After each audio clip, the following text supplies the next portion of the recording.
प्रदेश में बाढ़ की स्थिति में कोई सुधार नहीं, राहत कार्यों में आई तेजी।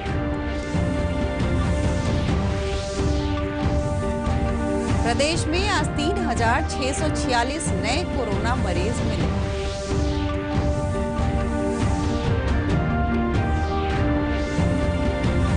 राष्ट्रीय हस्तकरघा दिवस पर कई कार्यक्रम आयोजित।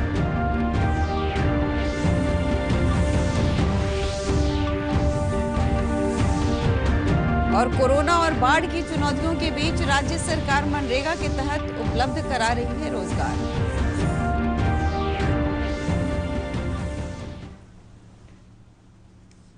नमस्कार, आप देख रहे हैं डीडी बिहार और खबरों के साथ मैं सोनी सिंह। समाचार विस्तार से। मुख्यमंत्री नीतीश कुमार ने आज पश्चिम चंपारण जिले में बाढ़ और कटावग्रस्त इलाकों का सर्वेक्षण किया। सर्वेक्षण के बाद मुख्यमंत्री ने वाल्मीकि नगर गंडक बराज पर बने कंट्रोल रूम में जाकर सुरक्षा फाटक का निरीक्षण किया। निरीक्षण के क्रम में मुख्यमंत्री ने जल संसाधन विभाग और स्थानीय प्रशासन के अधिकारियों को बाढ़ और कटाव से बचाव को लेकर बेहतर और नए तकनीक के जरिए काम करने का निर्देश दिया।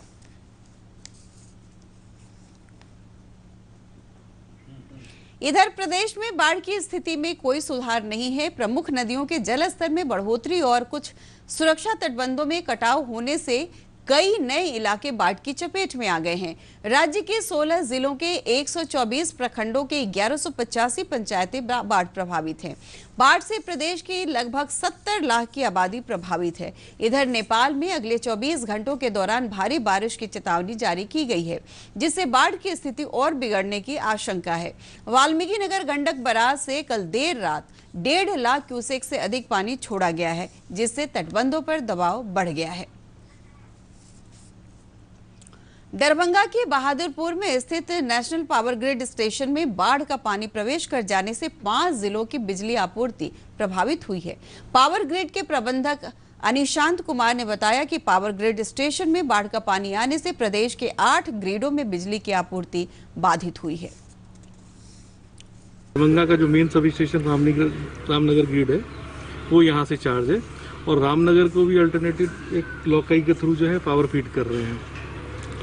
पानी की वजह से डिस्टर्ब हुआ है। आप जैसे देख सकते हैं, जो हमने बंद किया हुआ है रीजन, उसका पूरा पानी है, पूरा फ्लडेड हो गया है। सब स्टेशन अंदर पूरा पानी घुस गया है। इक्विपमेंट जितने भी हमारे सब पानी में है। अभी यहाँ से 7 से 8 ग्रिड जो है यहाँ से प्रभावित है। और देखिए, पानी अगर 1 से 1.5 फीट और डाउन हो जाता है तो उसको चालू करेंगे। अभी अनिश्चित है, जब तक पानी नहीं उतरता तब तक हम बता पाने में मुश्किल है। साधन है, जिसके पास पैसा है वो सोलर लाइट करके अपना व्यवस्था किए हुआ है। जिसके पास पैसा नहीं, अंधेरा में रहता है। सहरसा जिले के नौहट्टा, महिषी, सिमरी, बख्तियारपुर और बनमा इटहरी प्रखंड की करीब 4 लाख की आबादी बाढ़ से प्रभावित है। सिंचाई विभाग के कार्यपालक अभियंता धर्मेंद्र कुमार ने बताया कि कोसी बांध अभी सुरक्षित है। तटबंध के संवेदनशील स्थानों पर अभियंताओं की तैनाती की गई है। डाउन स्ट्रीम बैराज और ये बांध पूरी तरह से सुरक्षित है। किसी भी आपात स्थिति से निपटने के लिए विभाग पूरी तरह चौकस है। सहरसा के नौहट्टा प्राथमिक स्वास्थ्य केंद्र के अस्पताल प्रबंधक रवि रंजन खान ने बताया कि कोरोना जांच किट के अलावे एंटी रैबीज टीका और सर्पदंश की दवा मोबाइल वैन के माध्यम से बाढ़ पीड़ितों को उपलब्ध कराई जा रही है। तो जिला पदाधिकारी महोदय एवं सिविल सर्जन महोदय के आदेश के आलोक में हम लोग निरोधात्मक कार्रवाई करते हुए जो विभिन्न कैंटोनमेंट जोन हैं या हाई रिस्क एरिया है, वहां पर हम लोग कैंप मोड में कोविड का टेस्टिंग कर रहे हैं। ऐसे ही पानी बाढ़ पीड़ितों का कहना है कि बाढ़ से हजारों एकड़ की फसल बर्बाद हो गई है। पीड़ितों ने आरोप लगाया कि सरकार की ओर से उन्हें किसी भी प्रकार की सहायता नहीं मिल रही है। कर कटिन भेले, कोई सरकार के फायदा नहीं मिले। ने प्लास्टिक दल के ने कल छे जे पानी पीबे, नहीं रहे के व्यवस्था छे, नहीं माल के चारा छे। बाल बच्चा सब मिल के भूखले बैठल रहे छी। आपदा प्रबंधन मंत्री लक्ष्मेश्वर राय ने आज पटना में बताया कि प्रदेश के 16 जिले बाढ़ से प्रभावित हैं। उन्होंने बताया कि बाढ़ पीड़ितों के लिए सरकार हर संभव मदद कर रही है। 16 जिला बाढ़ से प्रभावित है, जिसमें आपको पंचायती 121 है। प्रभावित प्रखंडों की सूची आपको 121 है। पंचायतों की 1165 पंचायत में अभी तक ये बाढ़ प्रभावित है, जिसमें हर जगह NDRF SDRF का टीम चला गया है। तो जो फंसे हुए लोग थे उसमें 48,884 लोगों को निकाला गया। कुल अभी 8 जगह राहत शिविर चलाया जाता है। राहत शिविर में रहने वालों की संख्या अभी 12,202 है। समुदाय के रसोई की संख्या अभी 1379 हो गया।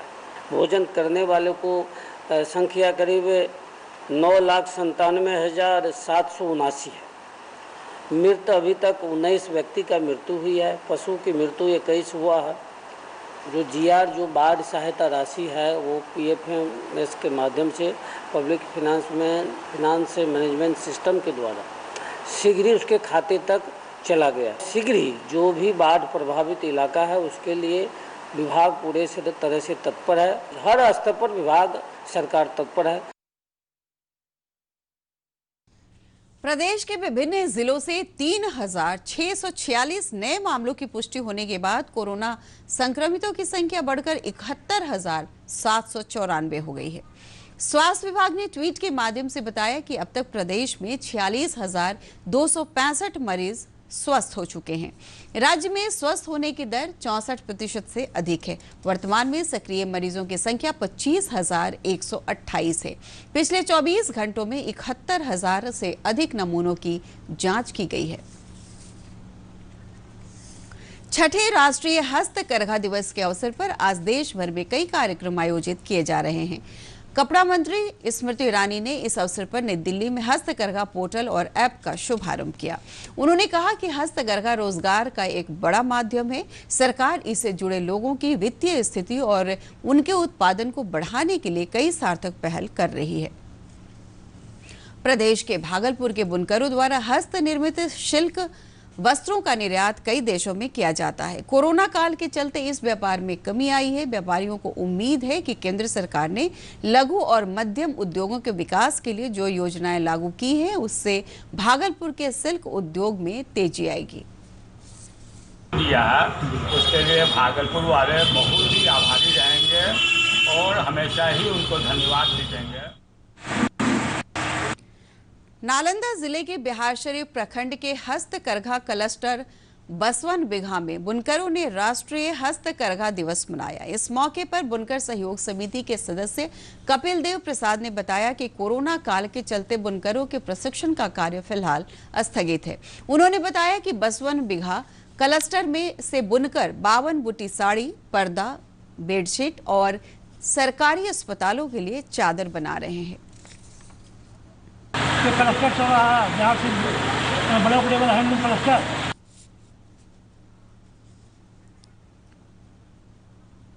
खगड़िया के नौजवान कोरोना महामारी जैसी आपदा को अवसर में बदलकर आत्मनिर्भर बन रहे हैं। आत्मनिर्भर बन रहे नौजवानों ने रोजगार देकर वैसे लोगों को खुशहाल बना रहे हैं जिनके लिए कोरोना काल संकट बनकर आया था। एक रिपोर्ट। सनहौली पंचायत के कारेलाल के जीवन में उस दिन बदलाव आया जिस दिन लॉकडाउन की घोषणा के बाद बाजार में लोग आटा खरीदने के लिए उमड़ पड़े।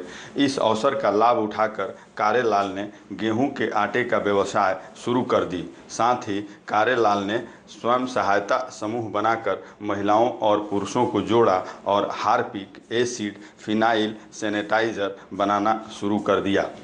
बहुत सारे लोग आ रहे थे हम लोग के पास, जो है हम लोग को रोजगार दीजिए।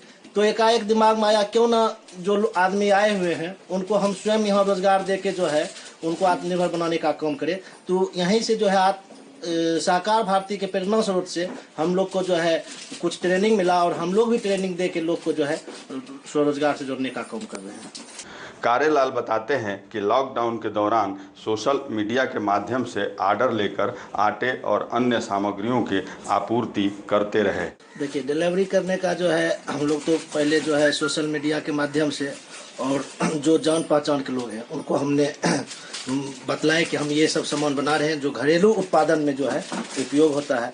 तो फोन के माध्यम से हम लोग को जो है ऑर्डर मिलता है, उसके बाद जो हम लोग। इंजीनियर और सामाजिक कार्यकर्ता धर्मेंद्र बताते हैं कि प्रधानमंत्री के आत्मनिर्भर भारत के आह्वान से प्रभावित कारेलाल ने स्वयं आत्मनिर्भर होने के साथ ही मंत्री के उद्बोधन से ये विचार आया और सहकार भारती के सौजन्य से आदि इंटरप्राइजेज आदि स्वयं सहायता समूह आवास बोर्ड के द्वारा एक छोटा सा पहल किया गया, जहां हम टॉयलेट क्लीनर, एसिड वगैरह का निर्माण करते हैं। कारेलाल के सहायता समूह में काम कर रही प्रिया देवी बताती है कि लॉकडाउन में सिर्फ अनाज मिलने से काम नहीं चलने वाला था। कारेलाल ने रोजगार देकर मदद की है। दूसरे प्रदेशों से आए मजदूर कारेलाल के समूह में एसिड और सैनिटाइजर बना रहे हैं, जिससे उनका रोजी रोटी चल रही है। सरकार अनाज दिया, अनाज देने में उसी से पेट थोड़ी न भर जाता है। काम किए तो थोड़ा बहुत पैसा भी आया तो पति करने लगा। Hand wash, Harpic, phenyl, acid ये सब बनाते भी हैं और आटा भी अपना चक्की से पीस कर पैकिंग करते हैं। खगड़िया से शशि भूषण महतो की रिपोर्ट के साथ दूरदर्शन समाचार पटना। ग्रामीण विकास मंत्री श्रवण कुमार ने कहा है कि बिहार कोरोना महामारी और बाढ़ जैसे गंभीर चुनौतियों से जूझ रहा है। इन चुनौतियों के बीच प्रदेश सरकार ने मनरेगा के तहत 7 लाख से अधिक मजदूरों को रोजगार देकर उन्हें आत्मनिर्भर बनाया है। बाढ़ से तबाही मची हुई है और दूसरी तरफ कोरोना संक्रामक भी तेजी से पैर फैला रहा है। आज बिहार के सामने 2 चुनौतियां हैं, उसके बाद भी मनरेगा में जो काम हो रहा है, और आपको मैं बताना चाहता हूँ 8,386 पंचायतों में से 7,803 पंचायतों में मनरेगा का हमारा काम चल रहा है। 7 लाख, 7.5 लाख मजदूर हमारे आज के तारीख में काम कर रहे हैं।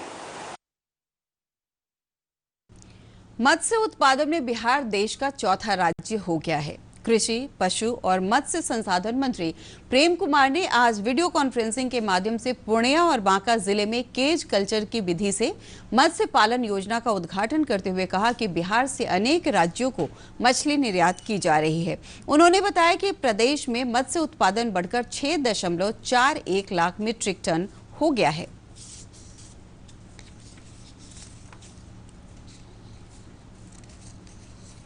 2,88,000 मैट्रिक टन था, जो वर्ष 19 से बढ़कर 6,41,000 मैट्रिक टन हो गया है।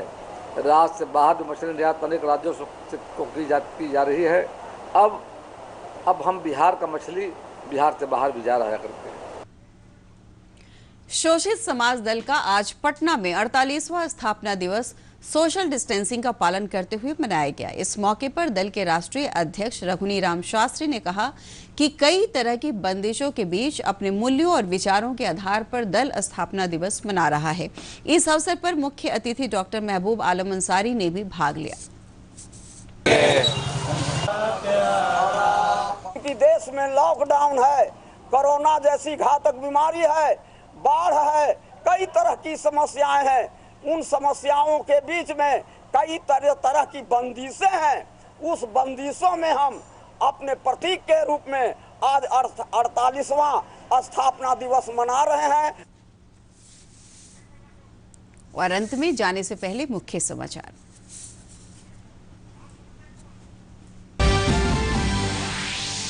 प्रदेश में बाढ़ की स्थिति में कोई सुधार नहीं, राहत कार्यों में आई तेजी।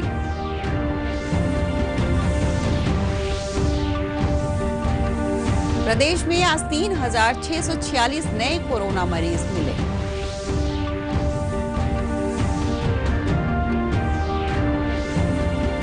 राष्ट्रीय हस्तकरघा दिवस पर कई कार्यक्रम आयोजित।